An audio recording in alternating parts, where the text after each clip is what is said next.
The story begins with a high school boy called Otasaka, who one day discovers he has the strange ability to temporarily take over someone else's body for 5 seconds. He is confused about how he got this power. Gradually he starts using it for everyday things, like possessing people he dislikes so that he can get them into fights, or cheating on exams to improve his grades. His clever tricks help him get into a prestigious high school and become the top student. On top of that, Otasaka is pretty popular due to his looks, and girls often ask him for date, but he hardly pays them any attention. His true interest lies in one girl, Yumi Shirayanaji, famously known as the school's Madonna. Otasaka goes all out to create a plan to save Yumi from an oncoming truck, hoping to win her heart in the process. His plan succeeds, and Yumi decides to thank him with some food. For a little while, things seem to be looking up for Otasaka. But his happiness doesn't last long when his fraudulent activities get exposed by another girl called, now Tamori, the student council president of Hashinami Academy. She teams up with Jijiro Takajo, a guy who can move super fast, and together they force him to switch schools. Now explains that Hashinami Academy is a safe haven for students with special abilities, as their powers are seen as a kind of illness that caught during adolescence and will disappear in due time. To convince him, now taps into her power of invisibility, making herself invisible to just one target. In the end, she and Jijiro pull off their plan successfully. They inform Otasaka that he'll join their student council to help them take down those who misuse their abilities. When Otasaka gets home, his little sister Ayumi welcomes him and shares that they're both being transferred to Hashinami Academy as scholarship students. Following their uncle's suggestion, the siblings also move into a nicer apartment near the school. This marks the beginning of Otasaka's journey at the academy. Once there, he learns more about others with special powers. Now reveals that people like them have often been used as test subjects by neuroscientists. That's why it's important for them to stay united. Now further explain that the student council has a unique responsibility to find individuals with special abilities and either protect them or threaten them to never use their powers. Now then gathers Otasaka and Jijiro, leading them to the student council room. Once they arrive, Otasaka meets the council's assistant, another student with powers, who hands them their first task. They need to track down someone who can use thortography, a skill that allows them to project images from their mind onto surfaces using psychic energy. They head to a nearby school, splitting up to gather any rumors or odd occurrences related to photographs. Suddenly, they notice a suspicious student, and now commands Otasaka to possess him to stop him from fleeing. Jijiro goes after the poor guy, while now search through his stuff. Eventually, she finds what she's looking for, some lewd photos of a pretty student. Further questioning they find out that the pictures were purchased from a guy named Judo. The trio manages to catch the culprit, who turns out to be the captain of the archery team. Now confronts Judo, and he claims he's doing this to support his sick parents. He even tries to threaten now with lewd photos of her, but it backfires. Now calmly tells him that if he keeps misusing his abilities, he'll ruin his own life. This seems to resonate with him, and they decide to leave him alone. The next day, now takes Otasaka out somewhere. On their way, she shares that her brother, Kazuki, was the first to gain a special ability. Just as he was about to sign with a record label, their mom urged them both to go to a boarding school. A scientist linked to the boarding school experimented on Kazuki, keeping him in a sanatorium until he no longer recognized his own sister. Now that they've reached their destination, it's revealed that now brought Otasaka to see her brother, who is currently trashing his room. Once he's calmed down with some painkillers, now takes him outside for some fresh air. Otasaka suggests there might be a cure for Kazuki, but now explains that scientists often treat people with powers like batteries. Once they run out of power they discard them for another person. The trio then takes on another task, a spiritual medium who can channel the dead and someone with pyrokinesis. They're searching for Yuza Nishimori, a popular idol from the group Hero Hero. While on their search, they encounter a guy who asks why they're after Yuza. Now doesn't say anything except that they know Yuza has some supernatural skills, and that they can help her out.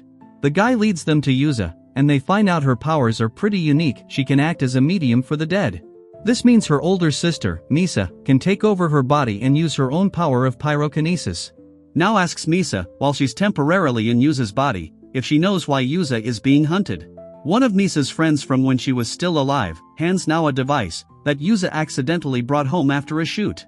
It turns out the device belongs to a TV producer, and Yuza had read a message containing some serious dirt on him. Now offers to help them threaten the producer to stop his shady activities, and they arrange to return the device.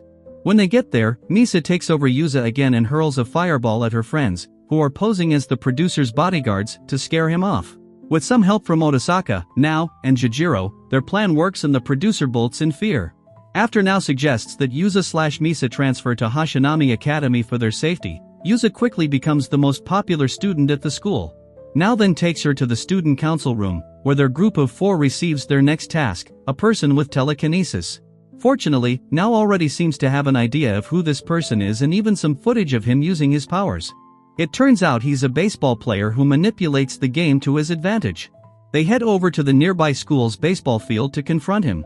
At first, he denies everything, but now explains that their powers only last until they reach adulthood. To get him to listen, Nao proposes a friendly baseball game, and the player, Arifumi, agrees. The 4 of them, along with a few other students, face off against Arifumi's team. As the match unfolds, Nao, Otasaka, Jijiro, and Misa, who has taken over Yuza's body, use their abilities to secure a win. In the end, Arifumi is left with no choice but to promise never to use his powers again. The group takes on a new task, a person who can float in the air. Nao finds an occult magazine that mentions sightings of a guy who can supposedly fly, thinking that might lead them to the person they're looking for. So, the 4 of them decide to go on a camping trip in the mountains.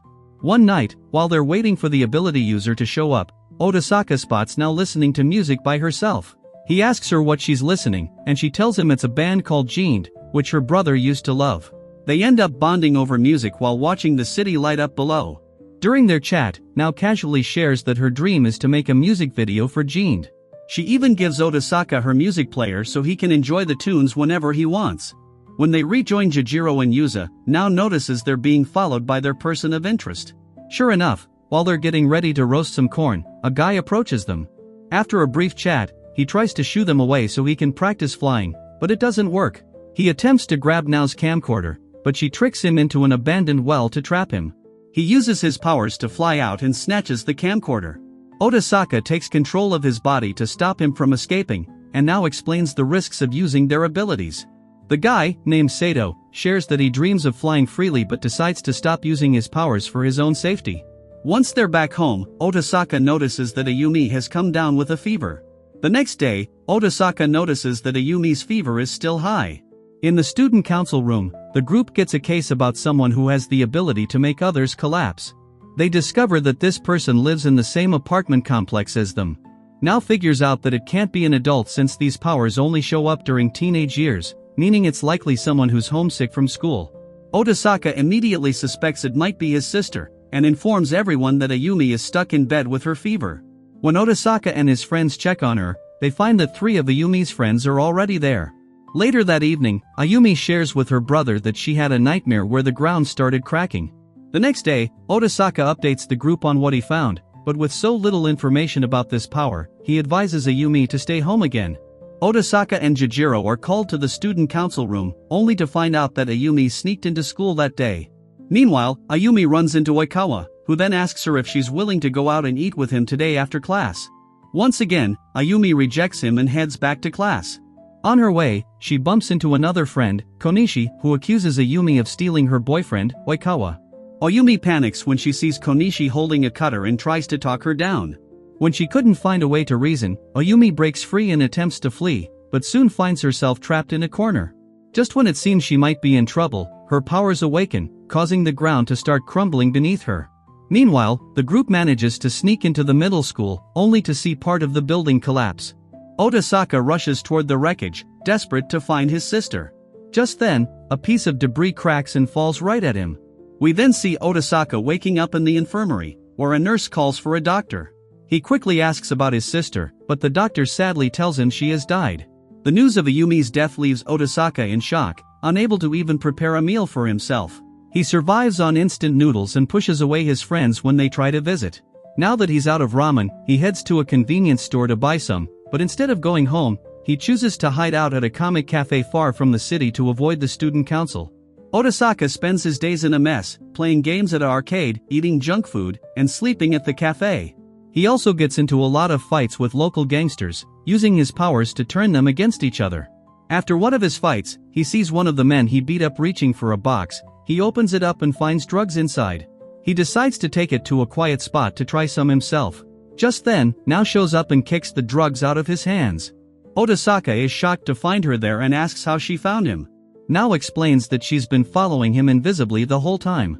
She confesses that she feels guilty about Ayumi's death, which is why she trailed him.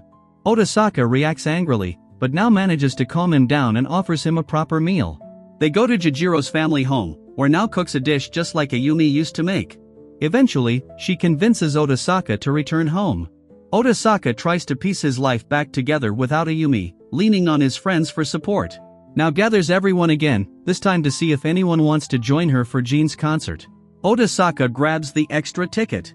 On his way home from school, he runs into a woman with a disability who seems familiar, so he calls out to her. He takes her to a restaurant, and finds out she's actually Sulla Shane, the lead singer of Jin.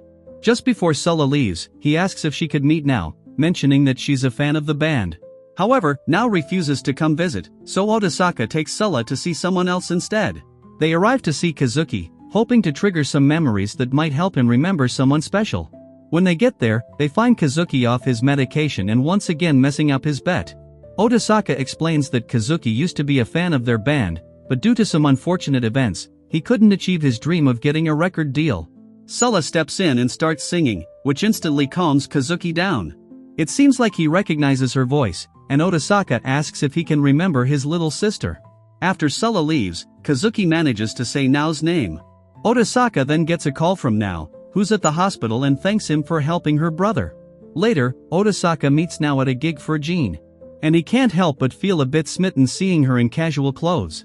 As they enjoy the performance, Otasaka suddenly remembers something from his past, leading to a flashback of him and Ayumi in a hospital, where it seems they were there for research.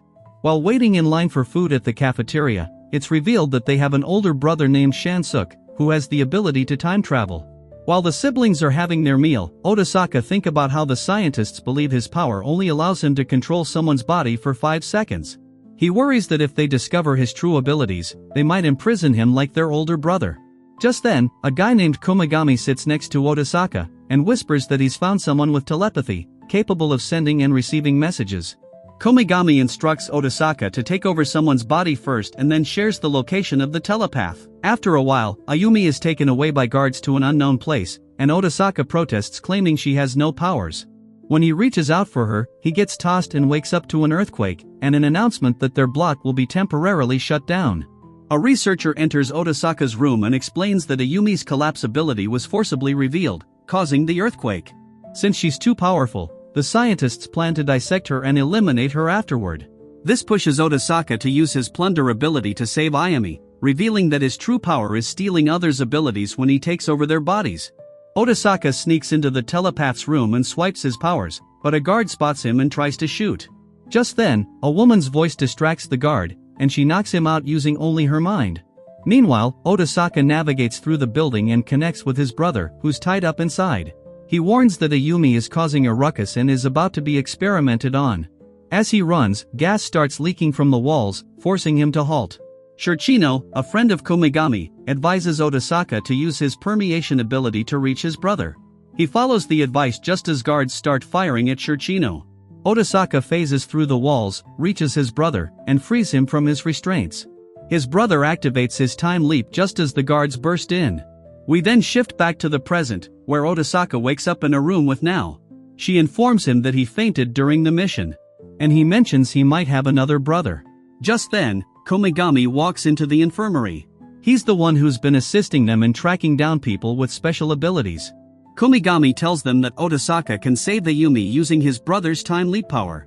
He then takes Otasaka and Nao to a hidden facility where they meet Shansuk, who is now blind. We get a flashback from Shansuk's perspective, showing Otasaka and Ayumi as kids. While the kids are having breakfast, it becomes clear that Shansuk has the ability to see into the future, even knowing the exact date when they will be captured.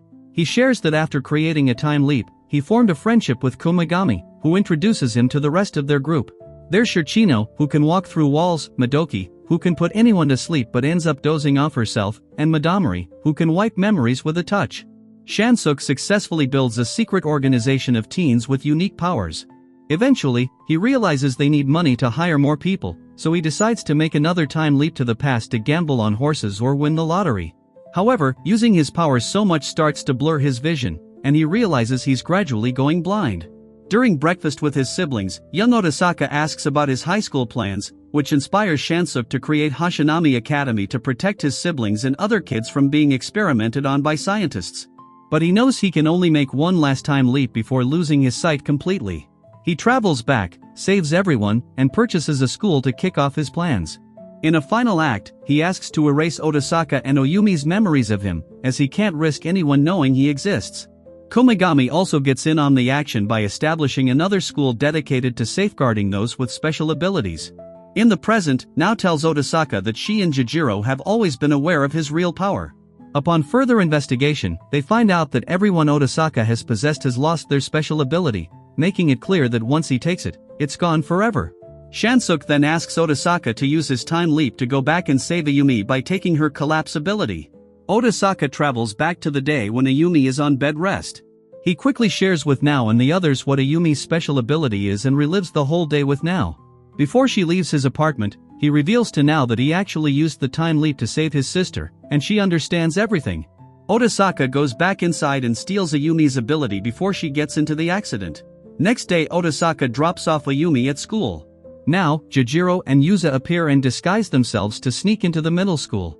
We cut to Ayumi getting confronted by her friend with the cutter again, but this time when she gets cornered and screams, Otasaka leaps out of the locker and scares off the girl. With Nao's help, Ayumi and Otasaka go home together, but on the way are confronted by Komigami. Ayumi and Otasaka are taken into the secret lair where they meet Shansuk.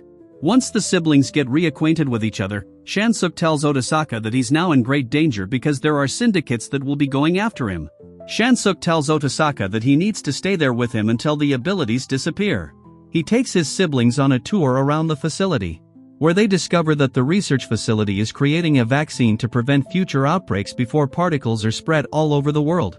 The researcher explains to Otasaka that everything began with a long-orbit comet called Charlotte. This comet swings by Earth every 75 years, releasing mysterious particles that grant special powers to anyone who breathes them in.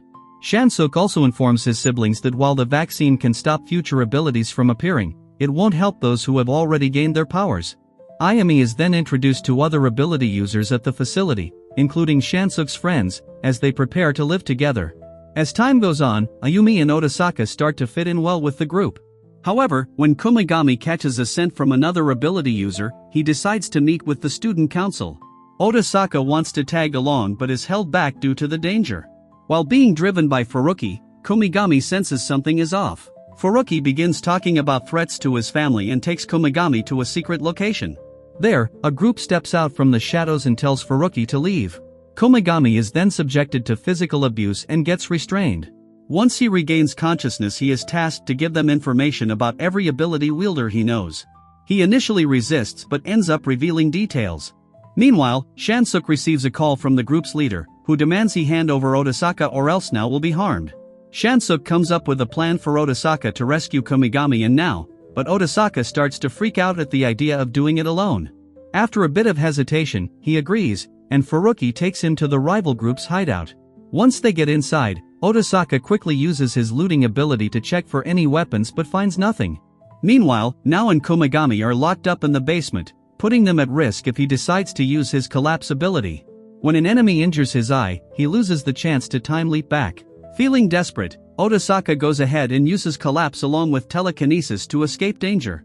His brother and friends find him, but Komigami sacrifices himself to protect Nao. Otasaka then has surgery to fix his eye, and once he wakes up he recalls everything that happened and is immediately in a state of shock.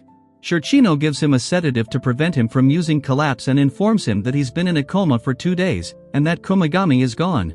After a visit from Madoki, Otasaka heads to the hospital roof to find his brother, who is grieving the loss of his best friend. Feeling helpless to cheer Shansuk up, he returns to his room and finds Nao waiting for him. Frustrated, he asks her what he should do next. Nao suggests that since Shansuk already has a vaccine to stop the creation of supernatural powers when the comet Charlotte returns, Otasaka should focus on stealing abilities from those with powers to protect them from terrorists. It's risky since no one knows what will happen to Otasaka after, but it is a way to save everyone else. Otasaka doesn't even give it much thought and agrees with Nao's dangerous plan. When she asks him why he's so ready to push through with it, he tells her that because he wants to be the one to save her from now on, and that he's now fallen in love with her.